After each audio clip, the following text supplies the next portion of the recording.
Hi, I'm Catherine, and we're going to be talking about the Omnicell in this video, and we're going to do a quick tutorial from start to finish.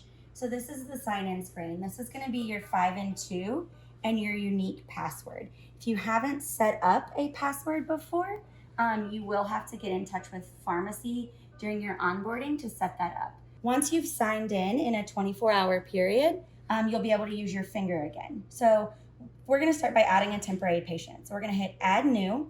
That'll pop up last name, first name, and MRN. Those are the required information for a temporary patient.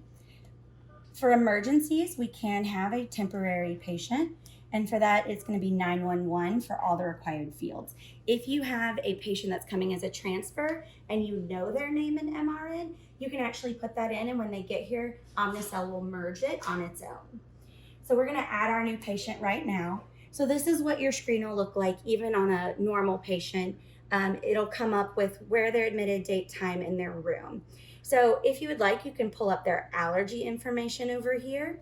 You can also review any sort of meds they've had pulled previously, just so you know what to expect. So we're going to start with removing items. So it's going to be right here, remove items.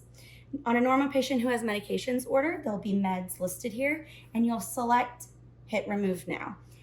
We're actually going to do an override. So to override, you're going to hit stocked items. Any medication that is available in the Omnicell will be listed on here. With it saying item has not been issued, that just means it has not been ordered for this patient. If the medication is not overridable, it'll say override not allowed, such as that. So to override a medication, you would select the one you want to override. It says, do you want this medication? Yes. And why for an override? This is not something you have to do for a normal patient, just the override. So we're going to say this is an emergency. It's going to ask us how much we want to remove, and we want to remove 1, and we can hit OK and remove now. So now you'll see a green light on the drawer. To open the drawer, press in slightly and then pull out. The pocket required to open will highlight green. You'll open it, pull the medication you need, and close. All right, so returning to our 911 patient, the next important item that you're going to need to know is how to remove a kit.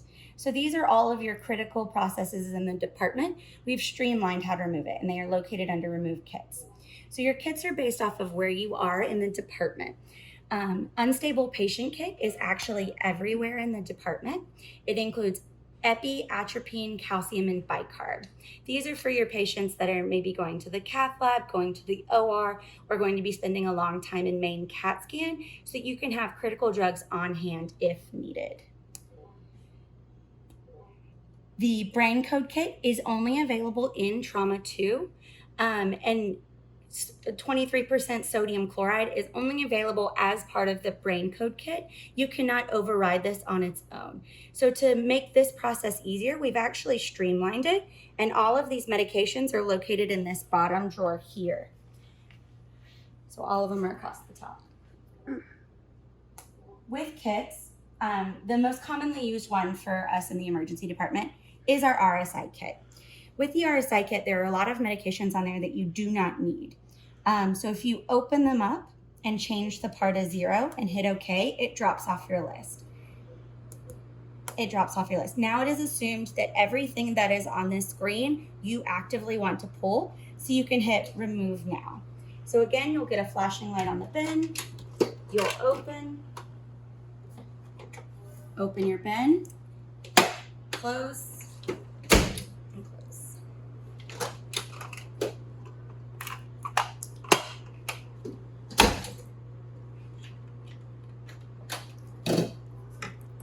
So if you open a medication and you do not intend to use the entire medication and would like to keep track of what your waste is, you can actually print a label for that medication, and it will print you a medication label that will have the patient's name, MRN, and you can free text the dose and the name and the drug.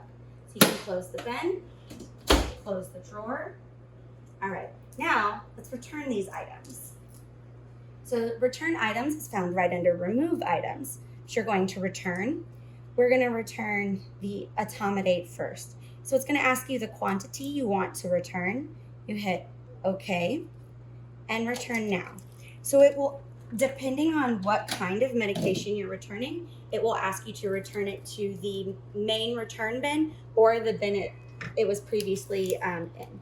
So what you'll do is you'll grab the scanner, you'll scan the barcode on the med, set it in, make sure the expiration date matches up with the board, and it does.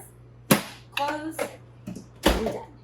Now the medication is returned. So finally, we're going to waste a medication. So to waste a med, it's right under return. You're gonna hit waste medications. We don't currently have any narcotics pulled out, but if you did, it would pop up under your meds requiring a waste. We're gonna hit all meds, select Zofran. Waste amount, we are going to be wasting 4 milligrams as we did not give any to our patient. And you can either free text why you didn't give, or you can hit list of reasons. We're just gonna say dropped contaminated. So on the screen, it does have a volume converter. If you're wasting a large volume of medication such as propofol, it will convert the milliliters used to milligrams for you to do. And then you hit okay.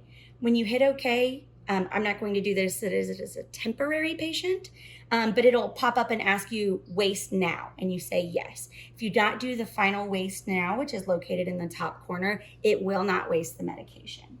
So this is a basic of the Omnicell.